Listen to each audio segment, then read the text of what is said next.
Senator Steve Daines says his bill to remove wilderness study area designation from 5 Montana forest lands is aimed at wildfire safety and resolving a stalemate that's existed for 40 years. But protesters accuse the senator of dodging their objections to his WSA bill during visits in Hamilton and Phillipsburg.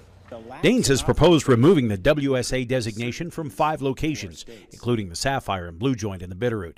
But the plan is running into sharp opposition, with Ravalli County commissioners bearing the brunt of the complaints during a hearing 2 weeks ago. Today, Daines stopped at a Hamilton power sports dealer to discuss the proposal with snowmobilers, ATV riders, and others. You know, I hope we can find a balance here, that there's plenty of room in Montana to have wilderness areas.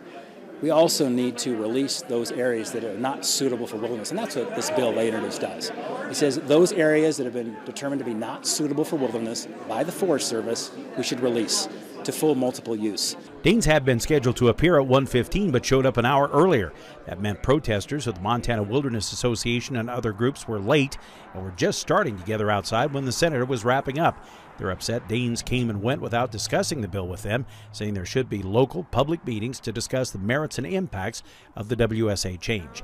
Daines believes the issues are clearly laid out, from providing access to thin forest and stop the spread of wildfires to easing regulatory and legal burdens on the Forest Service, which is having to develop forest management plans while making the WSAs completely off limits to some users.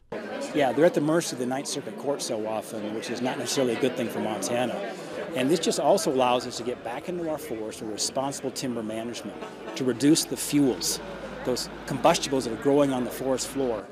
We can do that, reduce the risk of wildfire, and that's part of why we need to release these WSAs.